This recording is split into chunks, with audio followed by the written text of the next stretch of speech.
There's not much in this world that I find as satisfying as walking into an empty gym. I mean, it's not that I'm antisocial or anything. Well, maybe I am a little. Max Barbell Gym is kind of a little, you know, it's cozy. It's a cozy gym. So I love when I can get in here, have it to myself, and just kind of focus and nail it down. I know the vlog was not great yesterday. I thought I was going to be doing something kind of fun, kind of creative, shooting it on my phone and editing it on my phone. Plus I was at the movie theater, so being it's like opening weekend for Avengers, I didn't think they'd appreciate me bringing a big, well, it's not a big camera, but you know, I just didn't want to, you know, run the risk of causing any problems or upsetting anybody. I had a couple hot dogs and some nachos and a soda at the movies, so I'm feeling like it's time to get a fresh start, get a killer workout in, and get back on track today. So I'm gonna not waste any more time chatting here, and I'm gonna go get to it.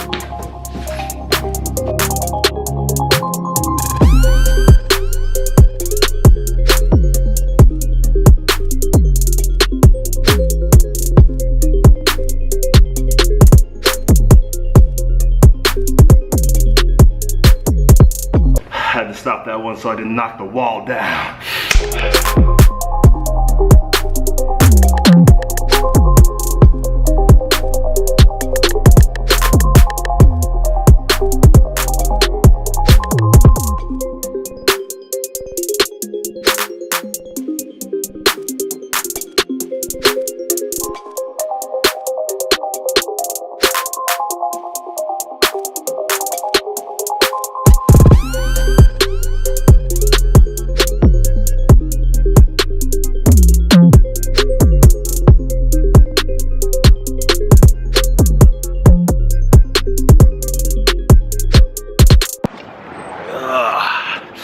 Just finished my workout, killed it, but ran myself a little late. I have to be somewhere 2 hours away. Sorry, I kind of got cut short a little earlier. I had kind of a long afternoon at work after my workout. I was running a little late. It's Friday. Friday is usually kind of my chill out night. I've got a lot of energy. I'm really enjoying trying to keep my wrestling energy up, so I want to try and do that. The WWE had a pay-per-view this morning in Saudi Arabia. The Greatest Royal Rumble is the name of the event. So I think what I'm going to do, since I had my cheat meal last night, I'm going to make a Fathead pizza, and then I'm going to chill out and watch the pay-per-view.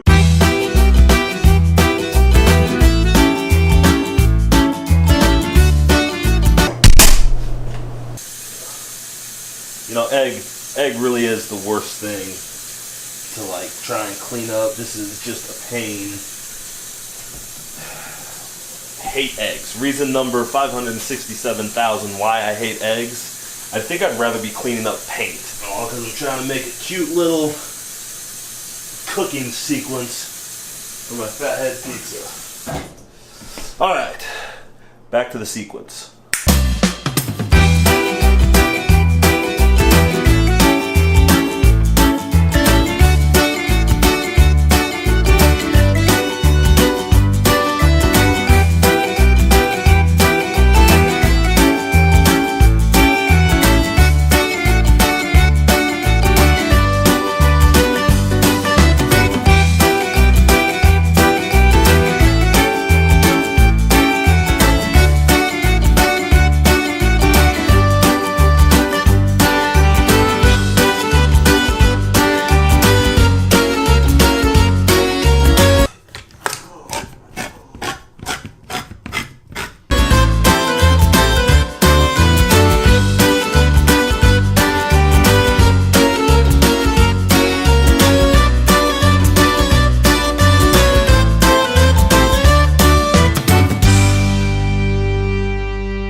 I just finished watching the 5-hour house show and fireworks display that the WWE put on. I don't know if that gives away my opinion too quickly.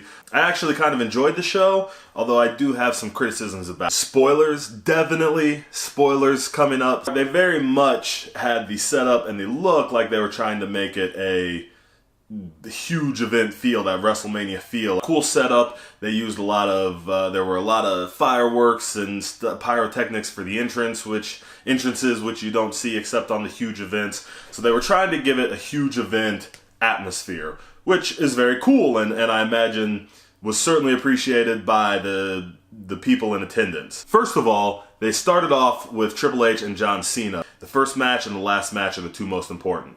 So when you have John Cena and Triple H go out there, it sets a pace, and it sort of sends this message, like, let's kick it off with a bang, all those kinds of things. And I also think something was very interesting was happening in the Triple H John Cena match itself from those two, because it wasn't treated as, I mean, they hyped it and advertised it as like this great big, icon versus icon, two future Hall of Famers type thing. But they went out there and they didn't have this incredible throwdown, everything at the wall. They wrestled a very old school style. And I think that was very interesting, one, because it set the pace, and I think it set the leadership a little bit towards the rest of the locker room, because if you've got the two of the biggest stars in the company going out there and wrestling a very basic, simple match, it leads by that example. And so it's not necessarily WrestleMania, we don't have to go out there and try to kill each other and put everything on the line. You can just go out there, have your match, and get the job done, which I am a huge believer in. So John Cena was very clearly a face. Triple H was very clearly treated as a heel, and they wrestled that way. And I really felt like they were educating the crowd on, this is what a match looks like, this is how you react to certain things, because of that very clear dynamic. And I don't know what kind of wrestling they have in Saudi Arabia. I know that the WWE, this is a big event for the WWE to be there. So you kind of have to expect that the fans, it's their kind of first interaction, their first experience. So you really need to educate them how you want them to react. And I think that's what John Cena and Triple H were doing, and a huge part of the reason why they went on first. I thought it was a very exceedingly well-worked match and a cool match to watch. There's just something about seeing two superstars, two guys who have been there, done it all, and they're here on this huge show to go head to head, and they come out and they just work the basics. And to see them work the basics that way, I enjoyed it. So it's probably about a 5 on a matchwork scale, and bumps up to about a 7 experientially for me. In between that, we had the co-branded pay-per-view commercial, which it's just awful. Match number 2 was Kalisto, Cedric Alexander for the Cruiserweight Championship. This match is fine. Match number 3, The Bar versus Bray Wyatt and Matt Hardy. This match was ruined for me. First of all, I'm not super into the Woken Matt Hardy, but the announcers continually referenced how The Bar is now on SmackDown Live, which to me just gave away the whole indie and made nothing interesting, because, they're not going to win the Raw titles and go work on SmackDown Live. Match number 4 was Jinder Mahal and Jeff Hardy. Overall, I'd put the match at about a 3 work and a 3 experience. Again, it kind of suffered from the same problem as the Raw tag title match with The Bar and Bray Wyatt and Matt Hardy.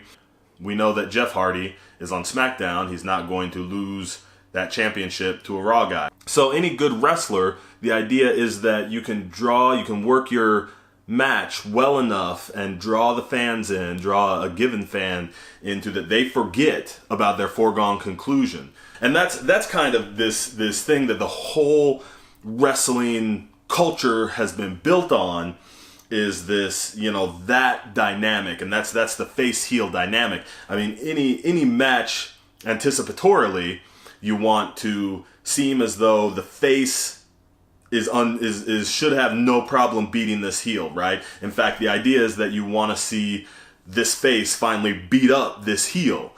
However, then when the fans show up, we as wrestlers go out and create the suspense experientially that, you know, because the heel cheated, because the bad guy has used this trick, oh my gosh, now he's got the hero in jeopardy. And what's going to happen? Oh my goodness, is he going to, every time he goes for a pin, oh my gosh, is this it? You know, so like creating that suspense is what the business is built on, regardless of what may or may not be a foregone conclusion. So neither of these two matches, the Bar versus Wyatt and Hardy, nor the Jinder Mahal versus Hardy, worked well enough to draw me in. After that match, we went to the 4-man panel for like 15 minutes. I don't know what. Then we come back with the SmackDown Tag Team Championships, the Usos versus the Bludgeon Brothers. I enjoyed both these teams. I think this was a poor way to use them. Match number 6, Finn Balor, Seth Rollins, Samoa Joe, The Miz, and the ladder match. This match, I'm starting to get weary with the multi-man ladder match. So if you're into that thing, this match was very good. All the performers are top notch. Everybody showed up and did their part. They put their bodies on the line. Everything you want to see in the match, they did. They had some very creative spots. I'm just getting a little weary of it, in that it's kind of this thing that just happens now. And it used to be the ladder match was this thing that was built to, and this thing that had fire to it. And I mean, you know, the first ladder match, which was Shawn Michaels and Razor Ramon, you had these two guys who both claimed the championship, and both were top performers, and both were kind of nasty guys. And how are we going to settle this? We're going to hang it up there and let them fight it out until they get it. And, you know, even that's kind of how the TLC matches with the Dudleys and the Hardys and Edge and Christian, when they kind of revitalized the ladder match, it became this thing where it was like, man, all these teams are just on it, and they hate each other, and what are they going to do? We're going to take it. Who is going to take it the most extreme? Who is going to take it to that top level? Because we're all laying claim to being the best tag team, the toughest tag team. And they'd go and they'd have these incredible ladder matches and break the tables and throw it all to the wind. And then as it kind of became like the Money in the Bank thing, and just generally now, so like anytime you've got 3+ competitors who are all kind of maybe competitors for a championship, like, well, what are we going to do with these guys? Instead of putting any thought into it, let's just give them a multi-man ladder match, and they can go out there and do a bunch of ooh-ah spots, and the crowd can chant, "This is awesome." Like, that's not the mentality you should have when you're putting together a match. So then we get into Nakamura and AJ, and this was the real standout for me. As far as the matches go, the regular matches, this was the standout for me. Again, we have that face-heel dynamic, which I think just lends so much to what we're trying to do. I know that we've kind of moved into this gray area, and wrestling fans are going to cheer for their favorite, not necessarily just the face. But I think it is important to maintain a distinction between who is the face and who is the heel, who is the good guy, who is the bad guy, who is the hero, who is the villain, because it just gives the match a cohesiveness, and it makes it so much easier to tell a story. And we saw these guys, they worked a lot of strikes, their spots were very creative, and they were able to do some stuff that was much more interesting because they had that dynamic. There was a spot in particular where AJ went for his signature springboard forearm, and Nakamura ducks out of the way, and it looks like he's going to hit the ref, so the ref ducks, and while the ref's ducking and afraid for his life, AJ Styles pulls back, and Nakamura gets him in the nuts. When you have shades of gray and you're just working matches for high spots, a lot of wrestlers don't take the time to put that kind of thing in the match and take that thought to put that kind of thing in the match because they both want to look like the good guy, or they both want to look cool, or they'd rather do this cool move instead of doing something that tells part of the story. So when Nakamura is doing these dirty things and you have AJ completely, lose his cool, and at the end of the match we have a double count out because AJ is just relentlessly beating up Nakamura on the outside, it creates so much more character for the wrestlers to work with. It creates so much more storyline and emotion for the fans to sink their teeth into. I think it's important to note that you can see the difference. For me, I can see a difference in the performance from AJ and Nakamura, not in ability-wise, but just in what they were able to create and the story they were able to tell from WrestleMania, where they were both good guys and they were both these super over characters having this dream match, to this match, which is a revenge match. So AJ Styles Nakamura for the WWE Championship gets a 7 from me. Then we have Rusev Day versus The Undertaker. Rusev Day is getting super popular. I don't really understand why. I think it's kind of that thing that we have going on in our culture now, where if something is ridiculous, we all get on board for it.